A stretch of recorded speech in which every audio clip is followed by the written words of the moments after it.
Okay, so I think Ayang had asked me about emailing me, and I think we can just kind of go back and I'll show you my email and how to email in Canvas in case uh, we've forgot or don't recall or were never taught. So first things first, going back to the syllabus.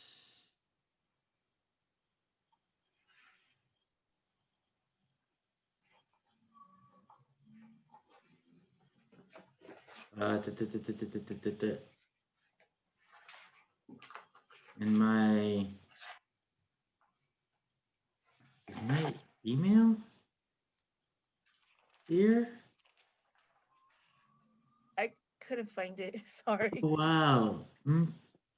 Okay, that's a problem. That is a problem. Let's see. Instructor. Okay, that is a problem. So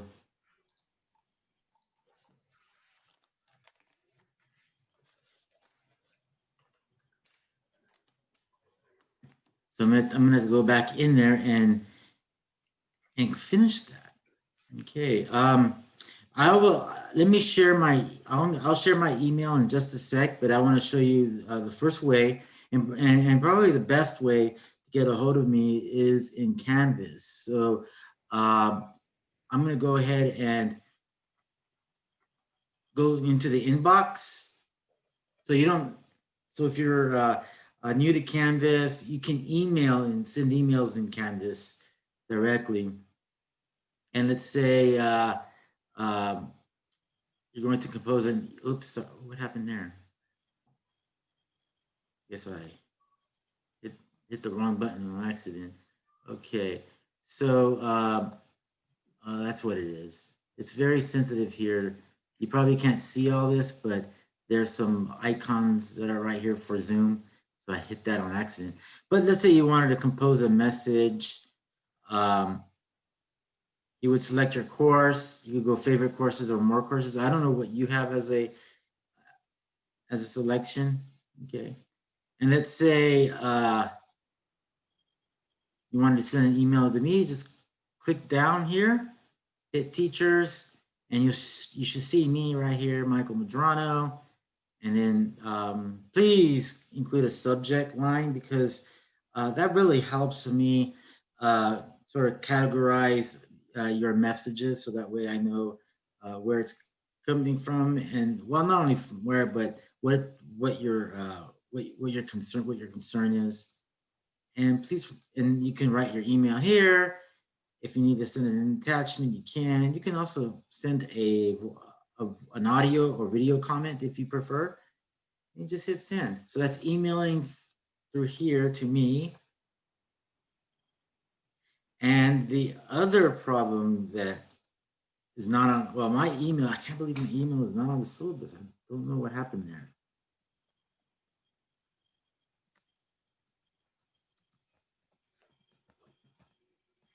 And this is my email through the college.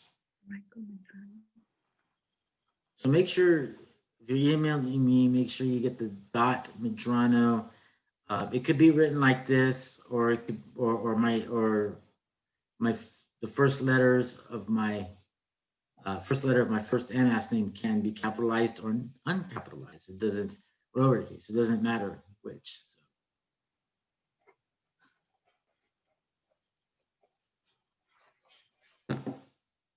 And I will update my syllabus so that my web address or my email address is on there. So.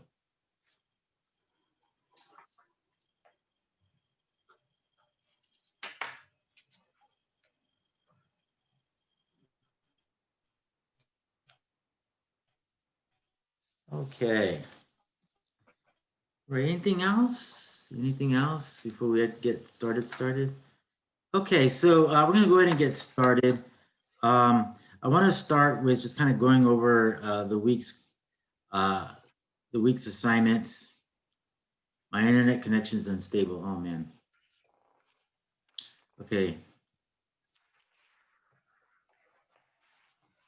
Okay, are you all with me right now? I just got a message that my internet was unstable. Uh-oh. Are you all with me? Is everybody with me? Yeah. Yeah. Okay, okay, good. Yes. Oh man, I'm gonna have to invest in one of those little pods that help your internet when you're in different parts of the house. Does anyone own any of that stuff? Something like that? I have no idea what you're talking No. about. I know Basically, what you're it talking is, about, but I don't own one. basically what it is, it's a little like a little disc thing. I just learned about it, and it's called, I think, a web pod or something to that effect. And what it is basically a mini, um, um, it's like a mini browser, I guess, or a mini Wi-Fi connection, and it's the cordless. You just bring it to your computer and you place it by your computer, and you get a far better, superior connection.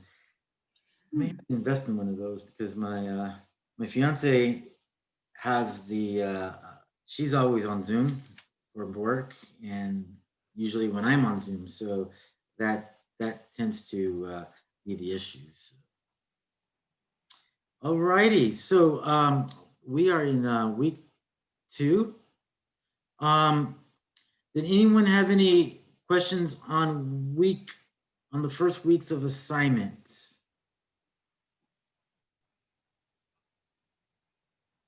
No questions? The next one is the writing, no, the exercise was in the 18 and the next one is the 25, right? The dialogues, reading assignments, activity. Are you talking about the logical fallacy assignment here? On the week number 1, are it is the same? No. Okay. Let me explain this. So what we have here, okay, week 1, the homework for week 1 was actually expanded to 2 weeks, and this is the only time I am doing this. And the reason being is that not everybody has their textbook. This gives hopefully a little cushion of time where everyone can get their textbook, but the homework is due on the 25th. For the textbook dialogues reading assignment activity, that's due on the 25th. And the case against tipping, it's a short essay, that's due on the 25th as well.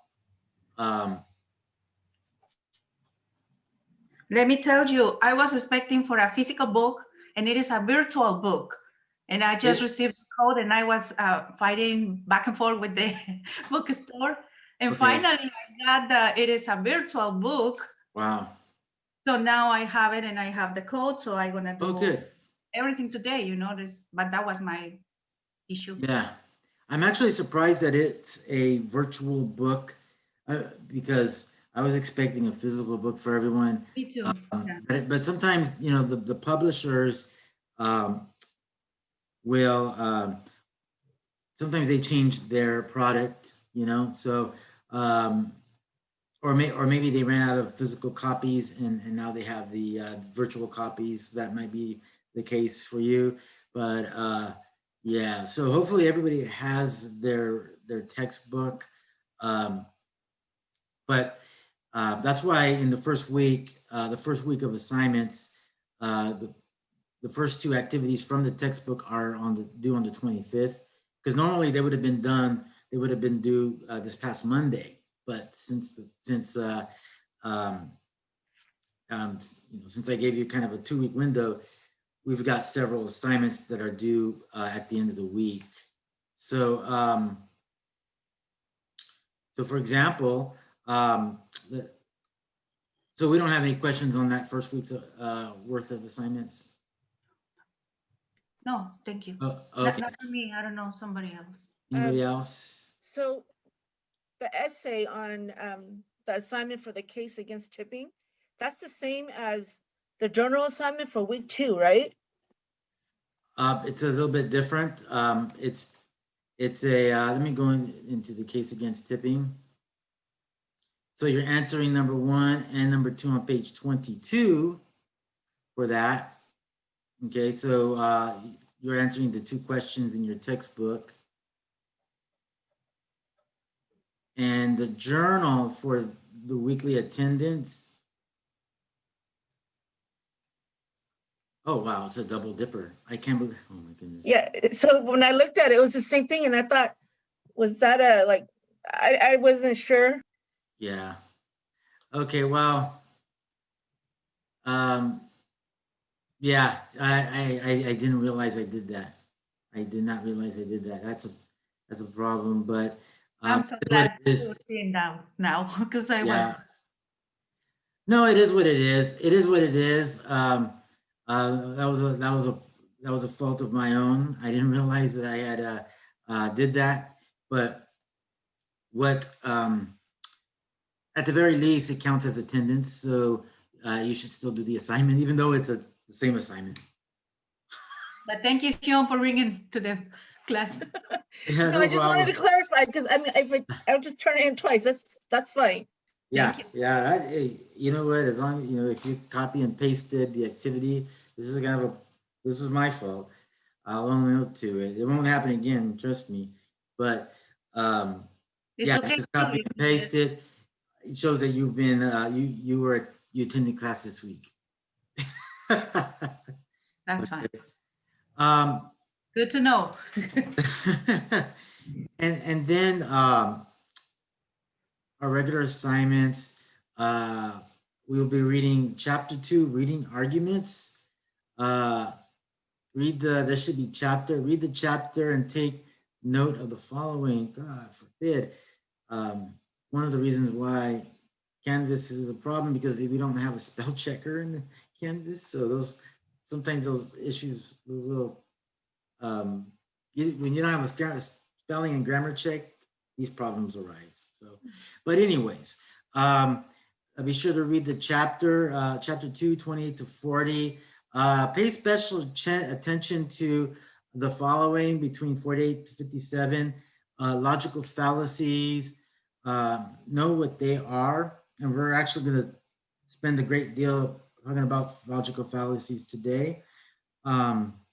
Ad hominem arguments, know what ad hominem arguments are, know bandwagon appeals, begging the question, circular reasoning, faulty use of authority, hasty generalization, red herrings, slippery slope arguments, straw man arguments. So these are all different types of fallacies and arguments.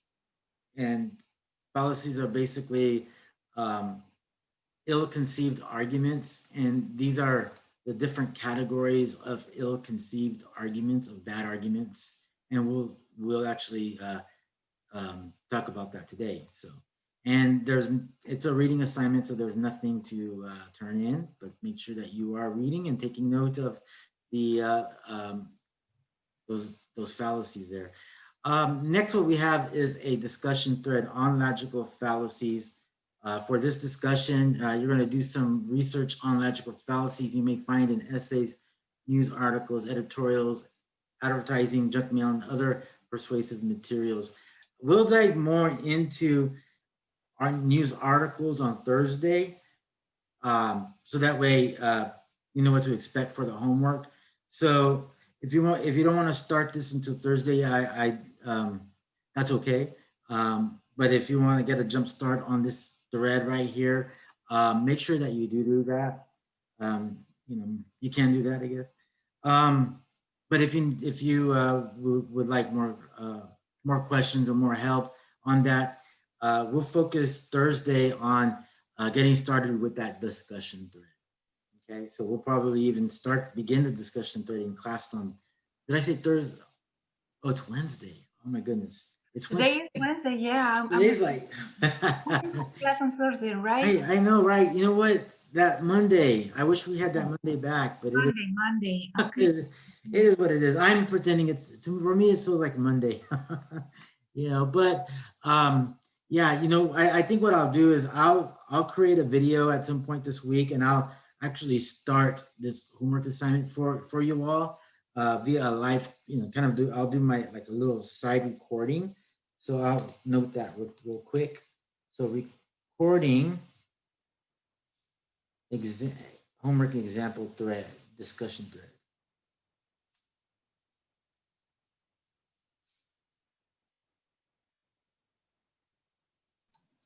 I have a question, may I?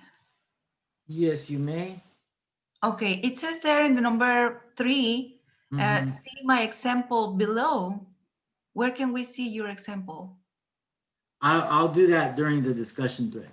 Ah, okay, Oh, during my live video. perfect, thank you. Okay, let's see. Okay, and then our next is our final assignment for the week is a textbook assignment. You're answering number 2 on page 58. 8 through J for full credit. This is worth 10 points. And if you want to answer K and L for extra credit, you can. So you can do K and L for kind of an insurance in case you miss 2 points, or if you have a 6 out of 10 and you want to bump that up to a B. If you just attempt the extra credit, I'll give you the 2 points either way. So if you want to give it a shot, it's kind of a freebie for 2 points. So that's that's on page 58 of chapter 2. Okay. Anything else? I mean, before we actually move on. Okay.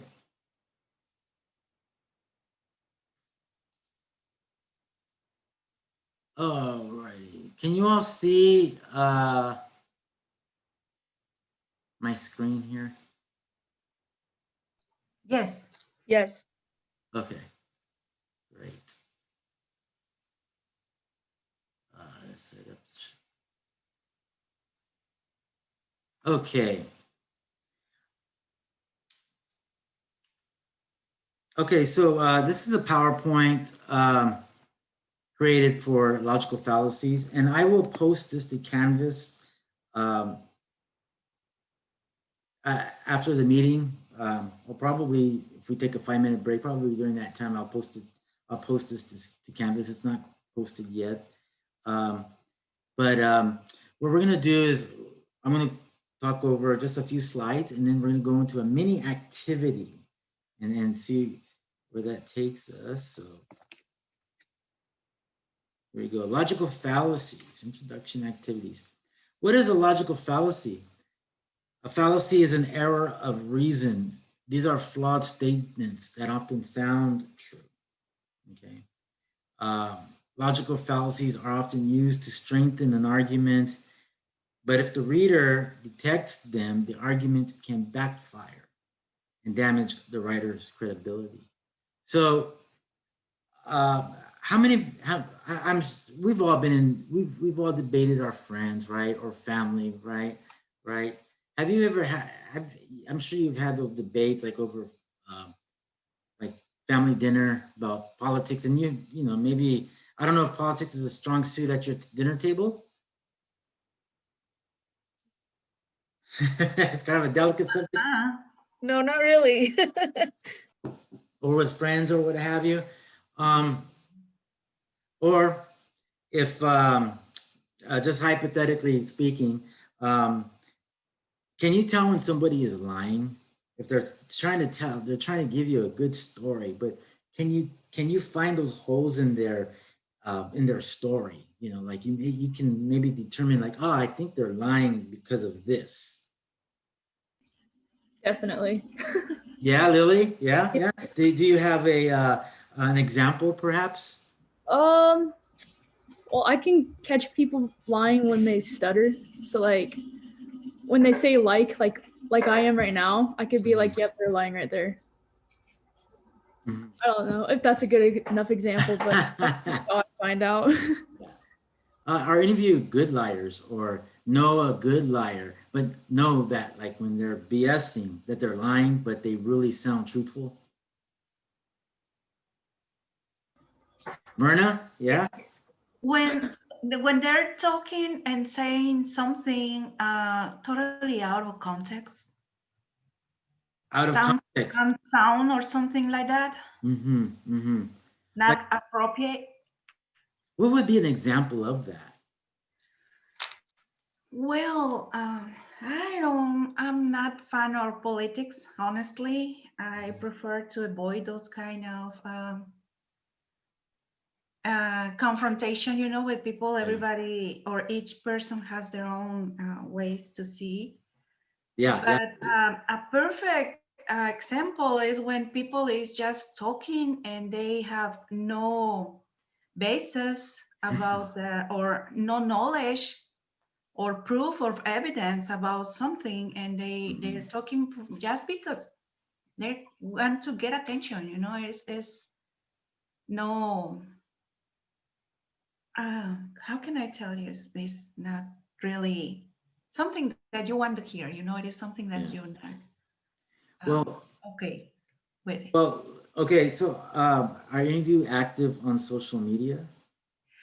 Yes, not too much, back and forth. I have a personal Facebook, and Uh-huh. I'm saying just positive stuff, being so selective, with people, not too open Mm-hmm. and not open to political stuff, Yeah.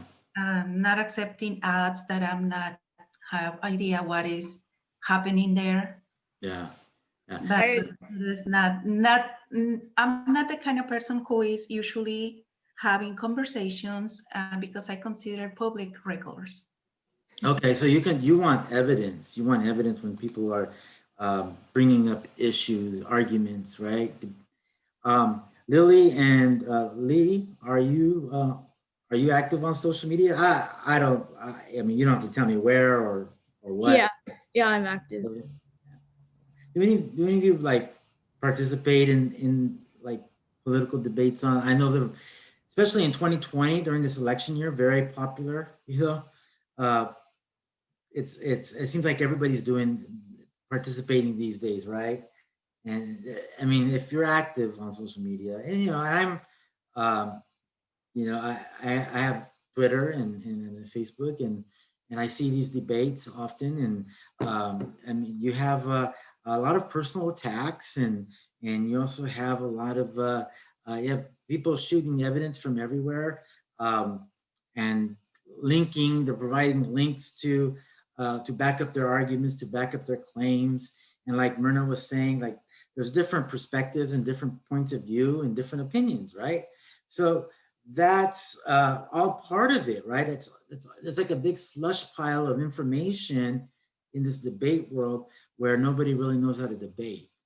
And not saying that people on social media don't know how, like y'all don't know how. There are some good debaters on social media. However, there's a lot of bias too, a lot of bias, and logical fallacies, and it helps. It sort of helps like narrow. Um, um, it helps us build better arguments. It helps us to avoid, because part of the thing about arguments and debate is at the end of the day, you want to win your debate. You want to win your argument. Um, and sometimes you don't necessarily win, you kind of win and lose. And it's knowing how to um, do that give and take on point of view, because we're all not going to agree on certain issues. And there are certain issues that are just like you're either on one side of the fence or the other. There's no in between. And sometimes like the goal of peace is to find that middle ground, right? Um, like one of the biggest issues that's always hotly contested is the abortion issue, right? We're not gonna like go into all that, but we know that you're either there's only two sides of the issue, right? You're either pro-life or you're pro-choice, right? There really isn't like any in between. However, in the laws that have been in place, there's been a lot of in between, So there are, for example, in this country, um, abortion um, is not illegal, especially by the states. It's a state issue. Every state has their sort of like their take on that issue. Certain states you can do an abortion at I don't know, maybe it's so strict that you can't do an abortion after the first month. Maybe another state will say it's after 3 months, and so on and so on. So there's different laws that are sometimes like are created based on the constituents that you have. You know? So if you have a more conservative base, then the laws of your land are going to reflect that. If you have a more liberal or progressive base, your laws in the land are going to reflect that. But at the end of the day, we all have followed the common denominator, which is legislation, creating laws, and the Constitution that sort of like brings balance to those laws. And so and that all kind of ties in with debate, because you just can't go into a you just can't be, you know, you can't be a congressperson and go into a try to pass a law on, this is say you want to pass a law on lowering the legalization of alcohol to 16, right? Let's just say that, for example. There's a lot of like legal and moral issues there, right? You know, so for example, one problem might be, well, you're considered an adult when you're 18, right? Why would a 16-year-old be? Why would it be okay for a 16-year-old kid to drink when the law of being an adult is 18 and the current drinking age is 21, right? Why would you do that? That doesn't make sense, right? It might make more sense that that the law that bringing down the age of drinking to 18 might make more sense, because why? It's based on the law. Because the law of being an adult is how old? 18. 18, right? 18. So if the law of becoming an adult is 18, then it might make more sense. It would make more sense, right? To drop the drinking age to 18 from 21. Now, there are reasons why that law was created, but here's the thing. You have to have like backing by evidence to support that law. You have to have scientific evidence. So if that was to be the case, you would have people testifying in Congress with medical degrees, you know, medical background, police officers, etc., to sort of like testify on that issue. You know? And so you're bringing in your evidence and all that. Okay, so I just kind of wanted to I didn't mean to sidetrack there, but that's in a nutshell. You know, logical fallacies are important. Okay, so the word fallacy is actually a French word or Latin word. It derives from fayet, meaning to deceive, to trip, to lead into error, or to trick. So fallacies are based on deception.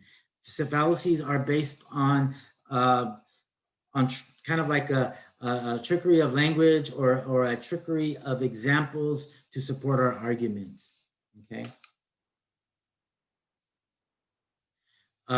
Why study logical fallacies?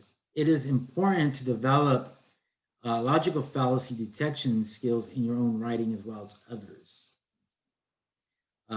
Think of this as intellectual kung fu, the art of intellectual self-defense. So if you think of debates, right, as a form of fighting, as a form of give and take, you know, one of the things in a fighting match, it's a very physical match, but it's also a very mental match, right? It's a very mental fight. And so any of you play sports? Any sports? I play basketball. You play basketball? Okay. Basketball's a very physical game, right? Some may argue it's even more physical in a lot of ways than football, right? Because yeah, usually the refs versus the players, basically. Yeah, lots of running up and down the court nonstop, right? Is there a mental aspect to that game? To basketball? Uh-huh. If I would have to say, just keep your mouth shut. Keep your Or mouth shut. yeah. Okay, a so lot like of if you, a lot of talking happens because like if I like go Mhm. up for like a shot and then I get like all mad at the ref and like I Yeah. just go off on the ref, then he has the right to kick me out because my temper took over. Yeah, so there's rules in place to sort of like to move the game forward, right? Make the game more expedient. Basketball players will drive the ball to the hoop, and if you know, defense is often, you know, that's a mental game. Defense. How are you going to defend the basket? Your goal is to keep the ball, your opponent's ball, out of the basket. What are you gonna, you know, what do you have to do to stop it? You know, you have to anticipate when when your opponent's going to maybe shoot a jump ball, or maybe they're going to drive for a layup, and that defensive player has to create a stop. You know, they have to create a stop at We some just gotta point. be vocal. I'm sorry, Lily. Oh, we just gotta be vocal when it comes to basketball. You got to be vocal. So being vocal is very important, right? So um, being in a debate is also kind of like being in a basketball game. It's one on one or team versus team, and your goal is to shoot points, is to score points, and by scoring points in a debate, you're sort of like proving your point, um, one issue by at a time. Okay, writing an argument essay is the same thing. You're scoring points for your side, one point at a time. So if you think about your essay like a basketball game, then every paragraph is a point. Every paragraph is a point. And with that, you need like all the tools, all those tools to support your evidence. So obviously, you bring in you find your support for your argument. So we're not just arguing in a vacuum. We're not just saying, you know, the death penalty is immoral because I don't think we should kill innocent lives. Well, we need support for that argument, and you know, we need strong support. The issue is you have to understand the issue, the complexity of the issue. Um, you know, so there's a lot to that. So okay. Um, Okay, we're gonna pause right. We're gonna pause the PowerPoint right here.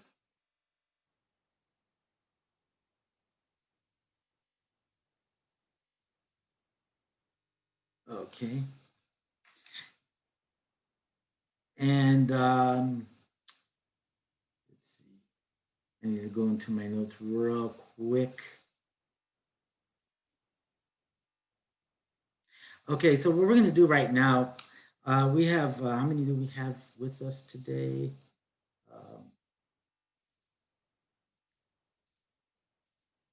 Let's see, we have one, two, three. Okay, perfect. We have four. Okay, we have four. So what I'm gonna do is I'm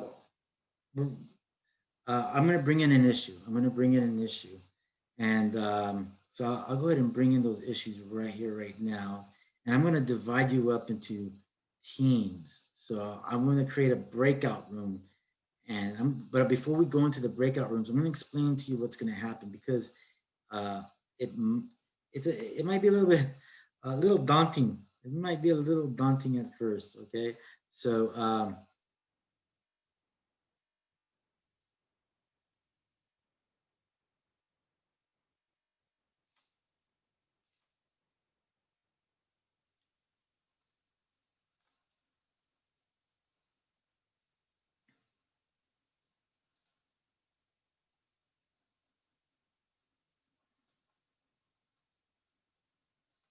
okay.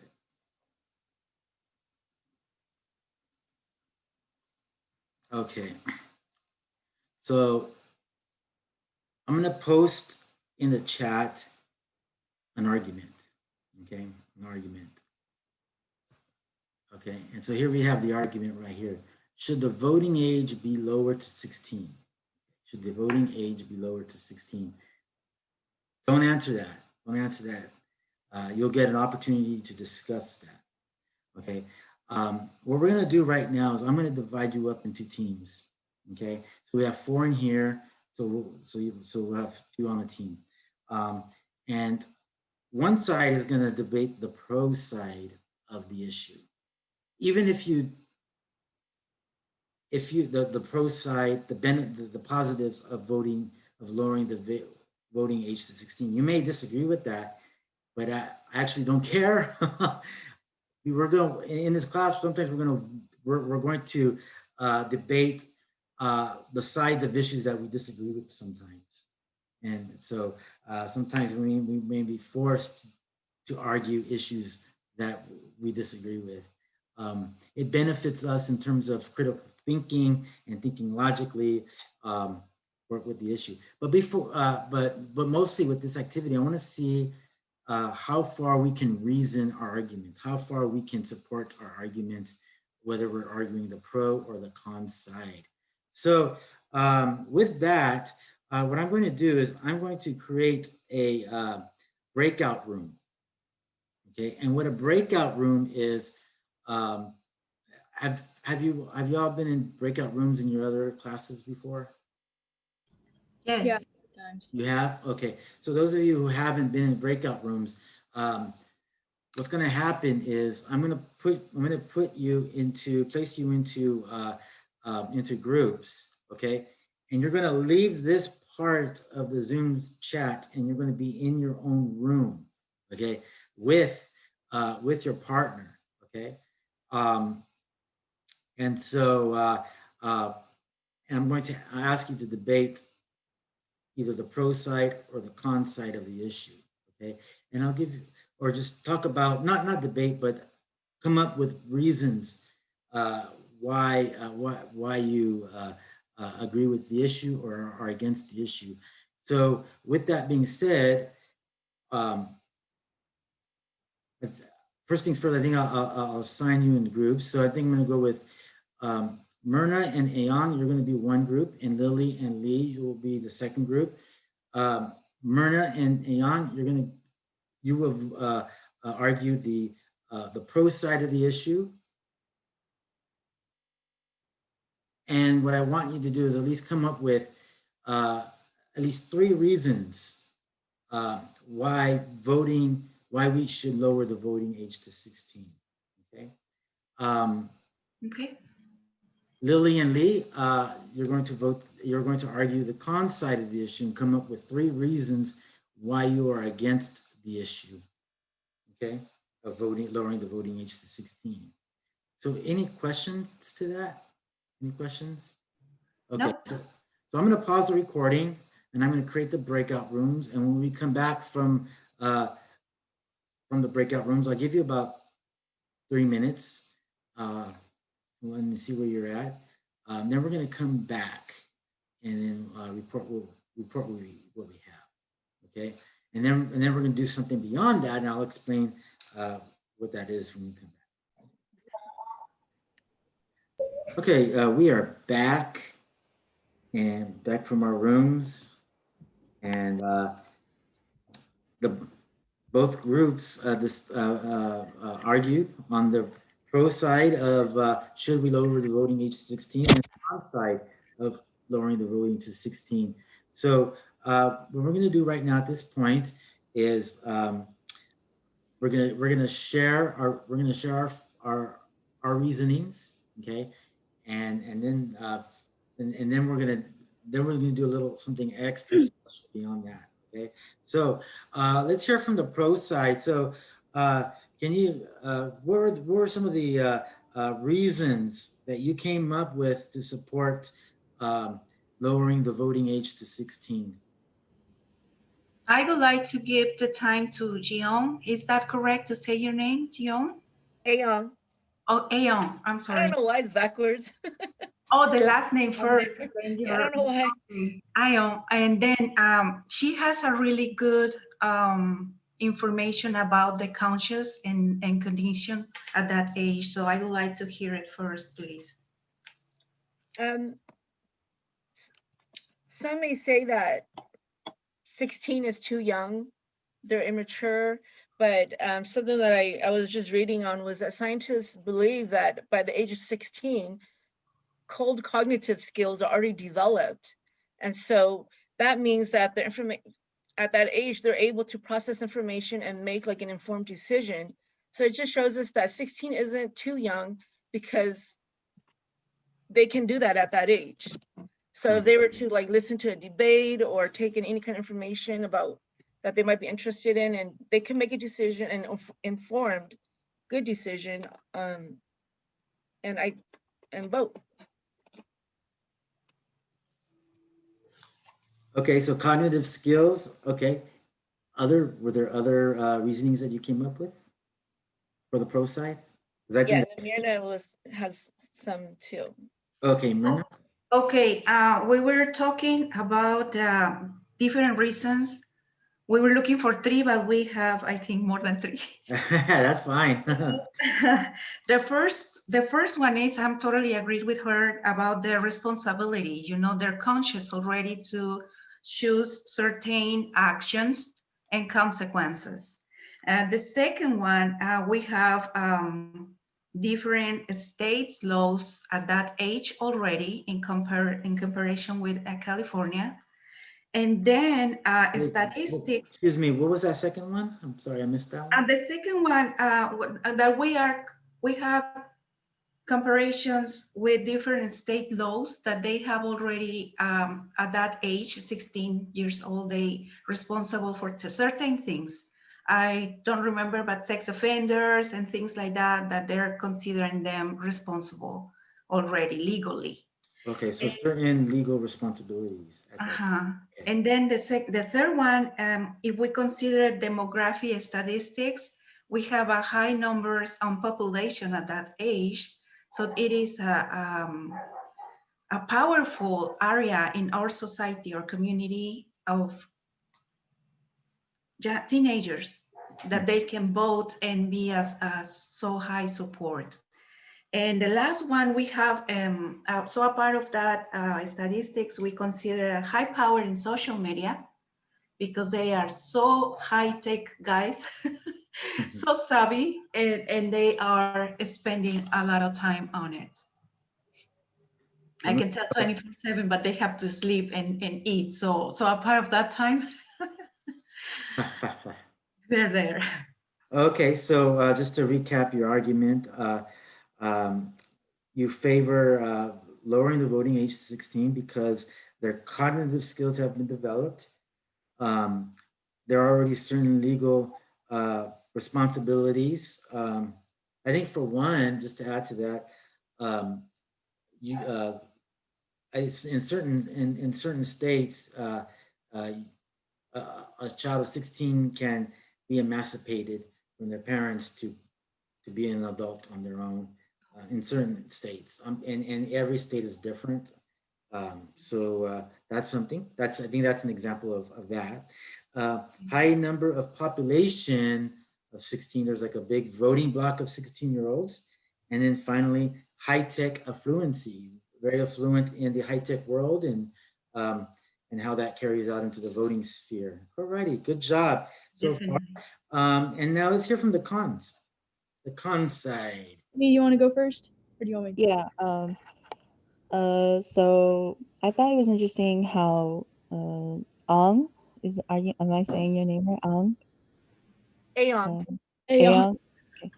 Okay. It's interesting how you say that 16-year-olds and they are fully developed. That's true. That could be a good reason why 16-year-olds should be able to vote, but socially and like culturally in their environment, I feel like they are still dependent on their parents and they cannot provide for themselves because at that young age it's only possible for them to maybe get a high school diploma, and even if they do get a high school diploma, they won't have a good job to provide for themselves. And even like at that young age, even if they are emancipated from their parents, like for example Drew Barrymore at 14 years old, she had parents who didn't look out for her, so as a Okay, Lee, I just muted your screen your mic real quick. I just wanted to add something.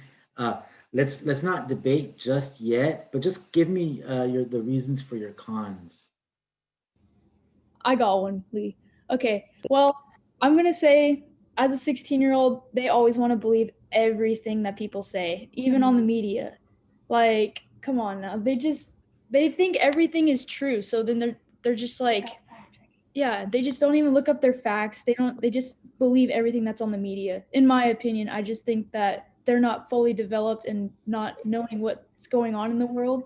They just base it off like, I don't know, I'll just use TikTok or Instagram. They just like, oh yeah, that's what's going on. So yeah, Okay. I'm gonna hate this, I'm gonna hate that, or blah blah blah. Just I don't know.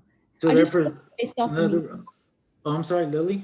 It's just based off the media, in my opinion. Like that's just they think that they're smart because they how could I say this? They think that they're smart because they listen to the media. I'll just say Okay. that.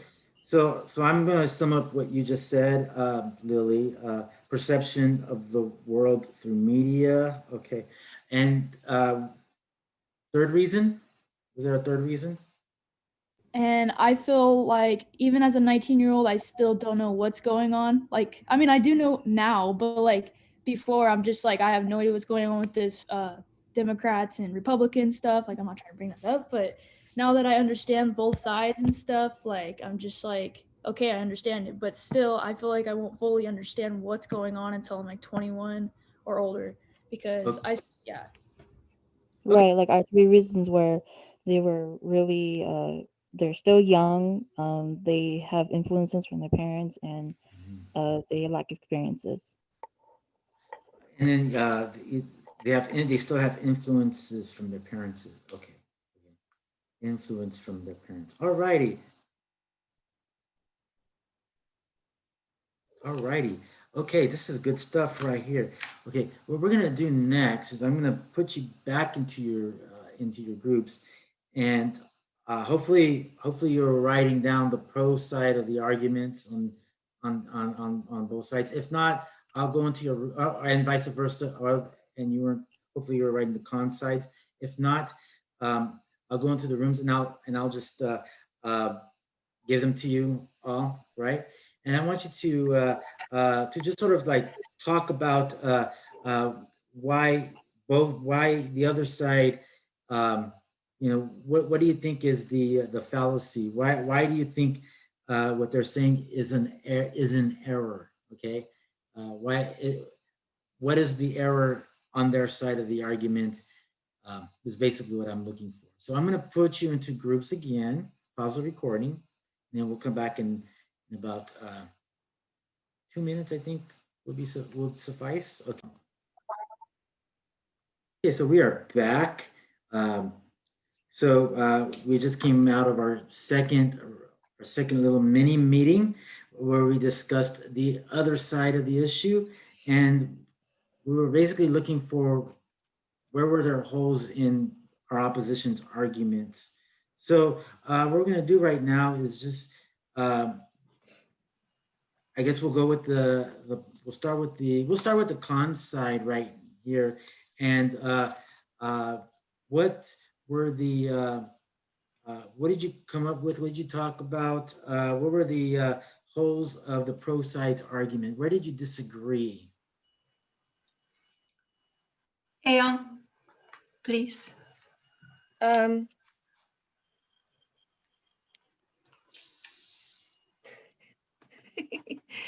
We were, well, what Lily and the other side was saying was that they're too young or they're dependent on their parents. Well, I guess we're starting with the pro side. Oh, I'm sorry. No, you're right. You're right. Oh, the pros. I was thinking too. You said the pros. Oh, you said cons, right? I did say cons first. Okay, no, it would make more sense to have the cons go first. You're right. Oh, okay. So let's go with the cons first. Okay. And discuss. Sorry, my laptop was going out, and so I didn't know which one was going. So okay, so sorry if like my voice goes out and it's just really unstable here. So what we came up with was that we feel like the media that kids consume constantly is TikTok, Twitter, and Instagram, and those social media sites, they do not have like credible news, and it could get like CNN, all those big news outlets like Fox and ABC, like they all have their own accounts, but um different people with so many different diverse ideas and like I guess influence on their lives, people can dilute the news. People could twist the news into their own narrative. So we said that even though 16-year-olds do have like that physical cognitive like readiness mentally and like social environment wise, being the media they just consume and influences that influence the 16-year-olds opinions could be diluted wrong or just uh I'm blanking right now, but yeah, so yeah, so that's what we came up with. Like the news that the 16-year-olds can consume online could lead them to uh think an opinion, but the opinion could be wrong. It could be twisted or diluted and like yeah. Just that they Okay. don't understand what's going on, and that's basically because like just like my little brother, like I'll just use him as an example.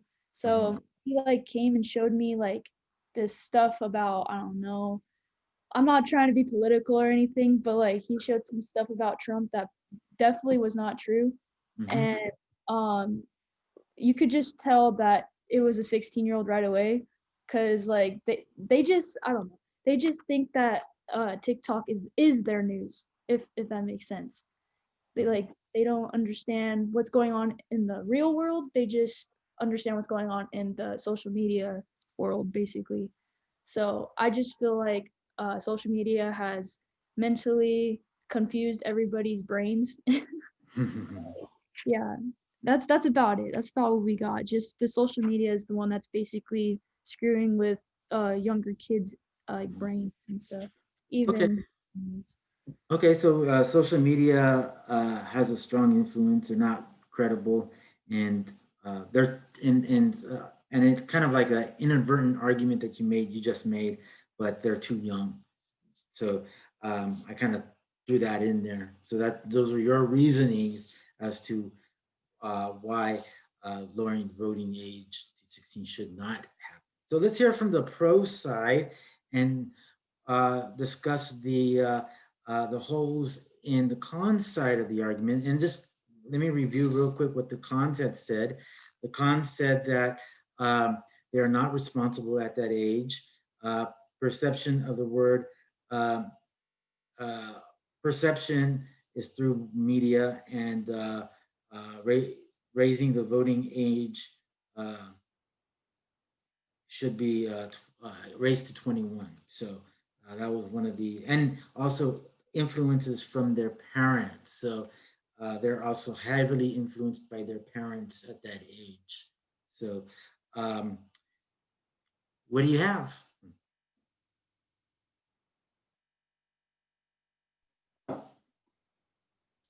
So you're up to bat. Myrna Ayon.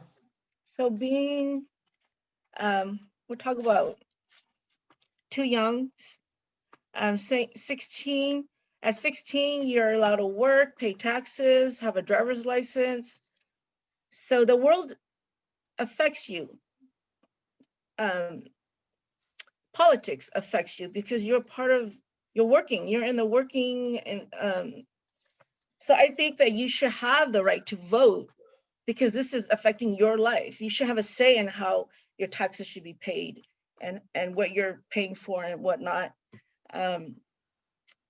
And when it comes to like media influencing teenagers and saying, well, they're giving them like the wrong opinion. An opinion is an opinion.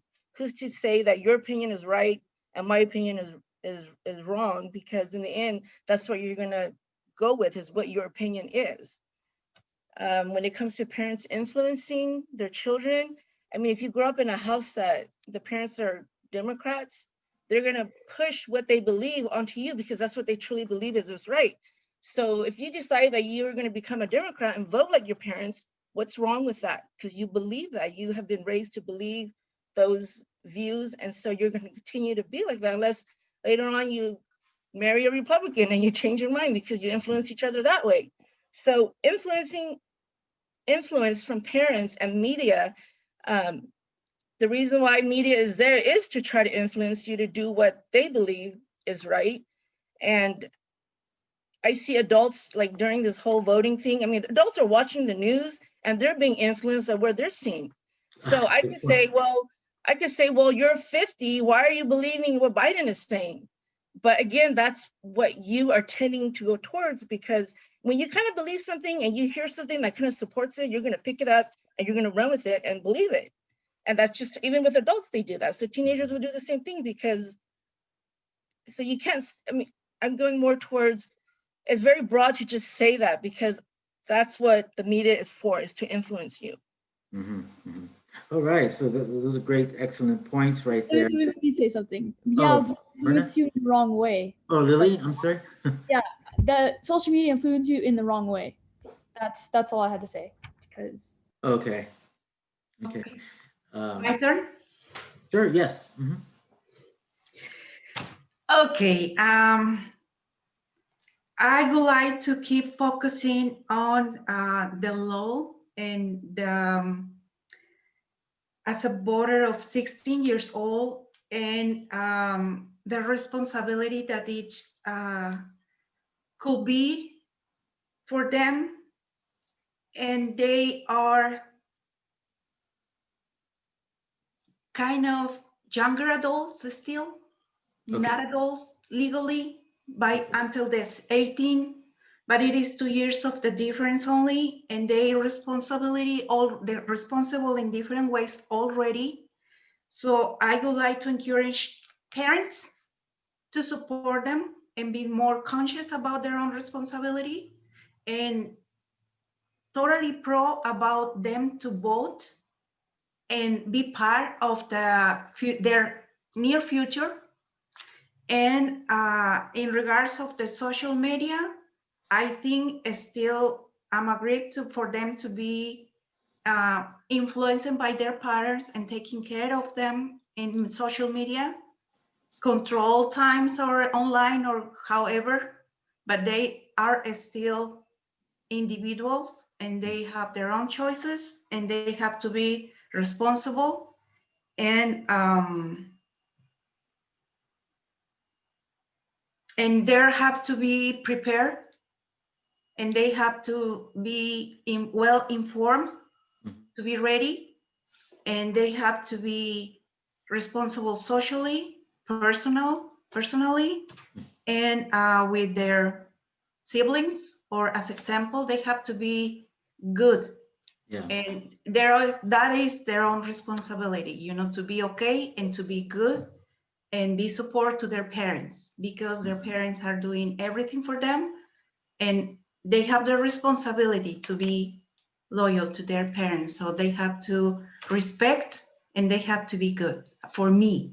And it is enough for them to be just kids and totally dependent for Okay. me. Okay. So just to reiterate, 16-year-olds are allowed to pay taxes. Chances are parental influences are too strong. I guess that's what I wrote. I hope I can get. Adults are being influenced by media bias. So that's a very interesting point there. Adults are also influenced by media bias. So it kind of goes both ways. And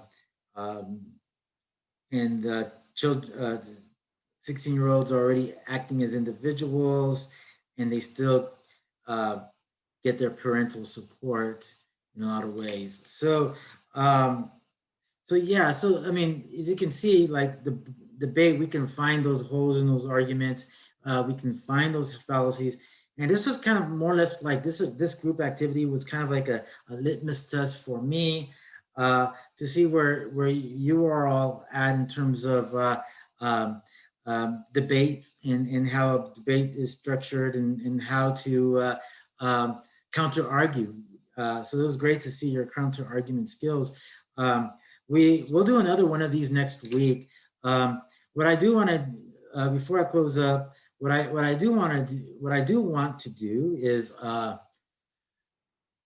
just kind of go over maybe at least one or two more fallacies, go into the first two fallacies just to give you examples. And we'll use the, since we're talking about lowering the voting age to 16, I'll use that as our sort of foundation topic, okay? So, so the first fallacy is called the bandwagon approach. And this is simply like the, it must be cool because everyone's doing it. Hey, you know, we're all, if the crowd is doing it, then you should do it too, you know? So if, so with the pro side, one of the arguments you came up with was that there's a high number of population and of 16-year-olds. So why not, why not lower the voting age to 16? There's already a lot of voters, right? There's already, not a lot of voters, but there's already a lot of 16-year-olds. Why not give them the right to vote, right? So that, so that will be an example of a bandwagon approach. And here's why, and I'll explain why, and why this could be this is what you would be considered a fallacy, and I'll explain why. Because not all ideas are great just because there's overwhelming support, you know? So, so for example, if, what if there was a politician who wanted to use the 16-year-old base to create laws to ban speech? I'm just using that as an example. Maybe to ban books that have insensitive materials. Now obviously that's unconstitutional. We have a First Amendment. However, if there was a base of voters, it could potentially be an issue. It could potentially be an issue, and it could be dangerous. And who's to say that if a 16-year-old can vote, why not a 16-year-old run for office, right? So do you see where I'm going with this? Yes. Yeah, right. So bandwagon approaches can be a little bit dangerous, but it is an approach that gets often used. It gets often used, and it's considered a fallacy. So the second one is a slippery slope. This is a conclusion based on the premise that if one thing happens, then something else will too. And I just kind of gave you a slippery slope. So the example here that they give you is if you don't stop smoking cigarettes, then you are going to start shooting heroin, right? Now, obviously that's not true, right? If you stop smoking cigarettes, that doesn't mean you're going to turn into a heroin addict, right? Also, at the same time, lowering the voting age of 16 doesn't necessarily mean that that we're going to have children running the country. You know what I mean? So I'm not saying that, I'm not arguing for or against that issue. I'm just using the slippery slope as an example. So are we clear on slippery slopes? Yeah. Okay. Yes. Okay, what time do we have right now? We have 11:28. Okay, so those are the first two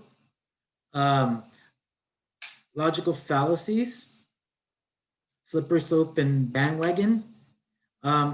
We'll take a look at these going forward, especially next week. I'm gonna stop my video real quick. First of all, did you see my screen?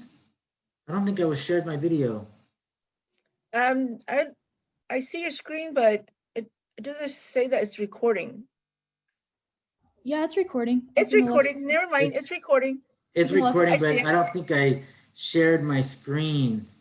Oh, yeah, Right. no. Oh no, you didn't. Okay. Oh, wow. Okay. So let's just real quick. I'll show you the slides that I went over real quick. I went over the first two fallacies. So this was the bandwagon approach right here. It's cool. It must be cool because everyone is doing it, you know. So since everybody's voting at age 16, it's a great idea, right? So that's a fallacy because it might not be a great idea. You never ever know what issue or what politicians they may be voting into office. So, and then there's the slippery slope that we just mentioned, that I just mentioned. And the example again, if you don't stop smoking cigarettes, then you're going to start shooting heroin. Obviously, that's not true. Just because you stop smoking doesn't mean you're going to become a heroin addict or a meth addict, right? You know, it doesn't mean that that your arm's going to fall off or whatever, you know. So the slippery slope can often be used as a scare tactic to to sort of manipulate support. So those are just two fallacies. So now that you saw my screen, and I apologize for that. I didn't mean to do that. We can we'll go forward with that. So that being said, before I close up shop here, by tomorrow I'll record a mini lecture on the I'll continue to go over the fallacy. I'll continue to go over the rest of the fallacies in the PowerPoint, and I'll post that as a video, hopefully sometime tomorrow. I've kind of a busy day today, but sometime tomorrow you should get that. And I encourage you to watch that video. It could help you understand the rest of your homework going forward. Also, next week, we'll do another one of these activities where we'll take an issue and maybe we'll toy around with some of these fallacies and put them into practice. So any questions? No. Thank you. No problem. You all have a great rest of your day, and I'll stick around if you have any questions.